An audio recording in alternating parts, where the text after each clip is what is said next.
Hi guys, and welcome back to Behind the Design.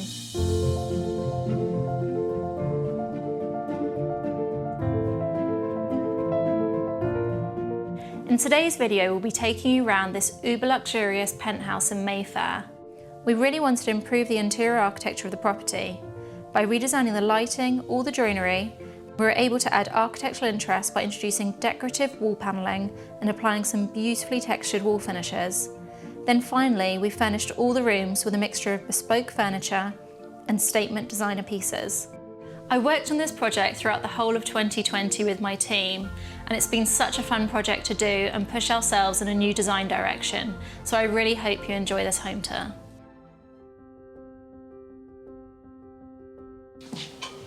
Hi everyone, welcome to our Mayfair project. It's a really special project that we've just completed and very different from our usual style, so I'm looking forward to showing you around. One thing when you have a small entrance hall that it's really important to do is to make sure you have at least one piece of furniture that you can dress that gives you a sense of arrival. So here we've done a very small console with drawers, which I like to do because then you still have space underneath and it makes it feel quite spacious. And then we've combined that with a beautiful textured Porta Romana mirror, which has a lovely rough texture against a smooth polished plaster, and then a selenite table lamp, some crystals and a char green photo frame. So very simple dressing, but it just gives you a little taste of the luxury that's to come. One of the main things our client invested really heavily in was all the joinery package, which really transformed this apartment. You'll see as we're walking around that the furnishings are quite sparse and it's very much a less is more approach. Everything that is here is very beautiful. But what we found with this apartment when we first saw it was that architecturally it wasn't that interesting, but it had so much potential being in such an incredible location and such an incredible building. So we really decided to invest the majority of the budget into the joinery. So you've got the fitted cupboards as you walk through, and then that creates a united walk through into the living room. And you walk through this space past these beautiful metal screens. And our thinking behind these screens was, although the space is open plan and we didn't want to block the space off because it allows all the natural light through, we wanted to have a zoning between the more formal sitting area and dining area. The other thing that these screens do really well, and we love using screens, is that it kind of delays that sense of arrival. It gives a bit of anticipation before you reveal the wow factor of the room that you're walking into. So I really like the fact that as you walk through the hallway from the front door, you can kind of get a glimpse of what's to come, but you can't see the full thing. Right now we're in the open plan living and dining room, and one of the things we noticed when we first saw this property was that it was quite tight between the dining table and the back of this sofa. So we really wanted to create a bit more space in between. And how we did that was we built this custom banquette seating that allows you to push it right up against the wall, and then the dining table shifts along and you get a nice amount of space between the two areas in the room, and you've really zoned it into a dining area and a living area. One of my favourite aspects about this project is the interior architectural features that we've added. So in here we added this suede panelling with the bronze trim, which just really adds so much interest into the space. And then above the dining table, rather than just going for a painting, we wanted to have a light sculpture installation that kind of scatters across the wall and spreads for the whole length of the banquette. And this is a bit more light than a solid painting, which would feel quite blocky. And some of the pieces you can see are illuminated, and then some pieces are purely sculptural. And it just works really nicely with the bronze trim and the suede, and the light highlights the texture, which I love. With the dressing of the table, I knew that my client wanted quite minimal styling and dressing, so we've gone for these faux plants. My sister Charlotte is a florist and she does all our faux plants for us.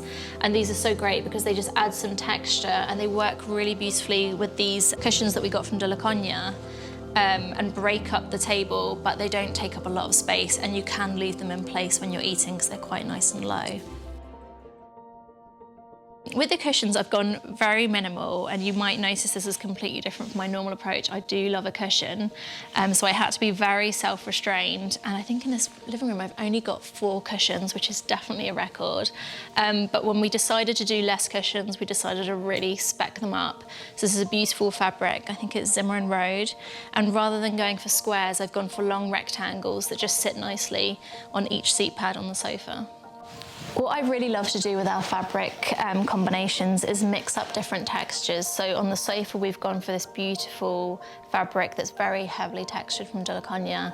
And then for the cushion, we've just gone for this beautiful velvet in this lovely amber colour, which sits so nicely. And I think when you combine different textures, you really highlight the difference between them and the beauty of each one. This coffee table is a really special piece from Holly Hunt, and we thought it works so well with the space. If you look out in the balcony, I don't know if you can see, there's a lot of angles on the building, so we decided to really emphasise that theme, and we took the angles in the coffee table and then repeated it onto these panels here that have some bronze trim with different textured polished plasters. And these are here not purely as decorative panels which look beautiful, but they also hide the air conditioning units behind. One of our clients' requests was to have a mini bar. This was just an open bit of space before. So we created a nice worktop where you can serve drinks, storage for all the champagne and a fridge, and then storage for glasses above. And we've linked the materials from the kitchen again so the space flows with the same material, which is a quartz, on the splashback and the worktop, and then the same coloured oak. Quartz is one of my go-to materials for kitchen worktops because it is just so practical, you don't have to worry about it staining. Being a living room, this is such an important wall, and previously it was very underwhelming. It had a fireplace which was quite small, a TV just on the wall, and no storage, no beautiful lighting, and then just plain white covered panels to hide the air conditioning.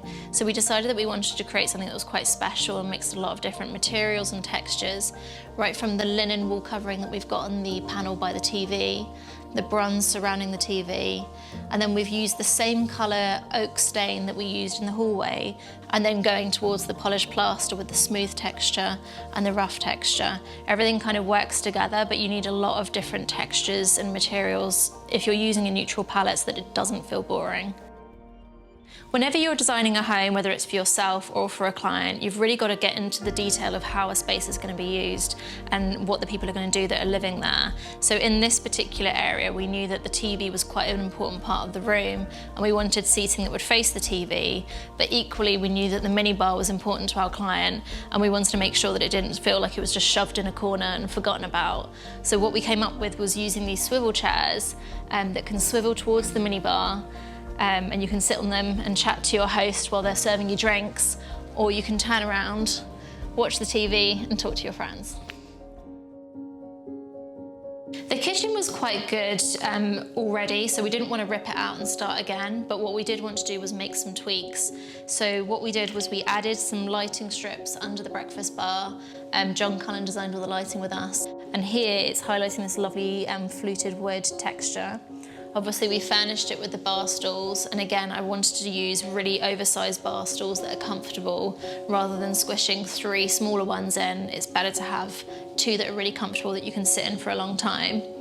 We also changed the splashback. Previously this was glass and it felt quite cold and not very luxurious, so we changed it to this quartz and this lovely soft taupe cream colour, and then added a shelf that we can dress with nice objects, and it creates some visual interest up higher into the room. This room was a last-minute addition. We weren't initially going to do the toilet, but we always find that if we do all the rest of the apartment and leave one room, it will look 10 times worse in comparison when everything else is finished. So once we decided we were going to do it, we thought, let's go all out. And we did this huge, oversized marble vanity that's made of Fior di Bosco, and it's got such lovely veining. Really love the colours that are in here. And then we've combined that with really heavily textured polished plaster, these incredible lights from Holly Hunt London, and these gorgeous taps from Waterworks. Above the loo, we added this little niche area just to create more visual interest, and we lined it with the Fior di Bosco marble, and then added these little Lucchini lights from John Cullen that highlight each accessory on each shelf beautifully. One of the very first pieces we chose for this apartment is this piece of art by Fenella Elms, and I absolutely love the texture, but I also love the fact that it's called the Thames. You can see the bronze shape that goes through the centre of the piece is actually the same shape as the Thames, and it just feels very appropriate because this property is in London, but then also all the texture and the colours work so well in the space, and our client absolutely loves it. With every master bedroom, I always like to try and create a little entrance lobby before you walk straight into the bed. It gives you a sense of arrival, but it also gives you a bit more privacy. So in here, if you follow me, the entrance lobby to the master suite also doubles up as the dressing area. We put in these gorgeous wardrobes with this lovely veneer on this side, but as it's a second home and it didn't need too much storage, we're able to keep this side free for a small bench. And then we've dressed the space with a lovely rug and a mirror, so it feels almost like a sitting room rather than a dressing room with everything hidden away. Much in the same way that you dress an entrance hall, we've dressed it with a console with some lovely accessories and another Fenella Elms piece on top, which is beautifully lit. In the master bedroom, our brief was to make the space feel as big as possible. It's not the biggest bedroom, being in London, so we really wanted to make it feel as spacious as possible, but also as luxurious as possible. So some of the things we've done is install this lovely wall covering, which is almost like a cashmere wool, and it creates this really lovely cocooning feeling, so it feels really cozy, but it also looks beautiful. For the window treatments, I've gone for a really simple curtain in an off-white ivory colour and a beautiful texture. And then we've combined that with a sheer curtain that gives you privacy during the day, and also again has a nice textural contrast to the main curtain. For the headboard, we went oversized because it creates a sense of drama. And then for the panels on either side, we've done this antiqued Eglamise mirror. Again, it's going to bounce the light into the space and make the space feel bigger.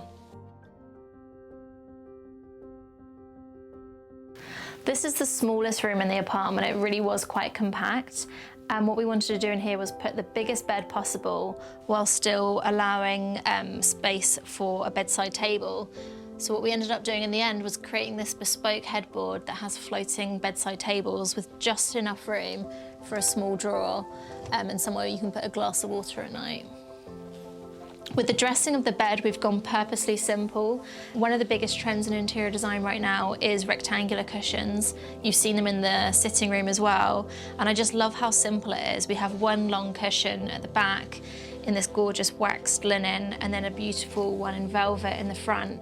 And again, that goes back to my approach of combining different textures, and they look more beautiful when you've got a contrast between them.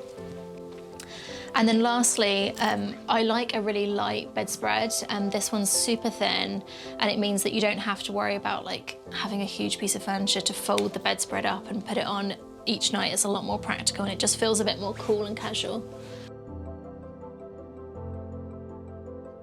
In this guest bedroom, we wanted to keep the palette really light. It's such a lovely, light, bright space. We added this panelling that's quite similar to the panelling that we've got in the living room, but instead of doing suede, we've done a linen wall covering. And then we've got a very textured headboard, beautiful char green bedside tables. And then the only pop of colour is literally one cushion that comes from these rust-coloured velvet cushions. And a little goes such a long way. You really only need 2 cushions to add that touch of colour and interest. This joinery was existing joinery, but we did a couple of little tweaks that I feel completely transformed it. So we changed the trim from chrome to bronze, so it flows with the metal finishes throughout the apartment, and it feels like a completely different wardrobe as a result.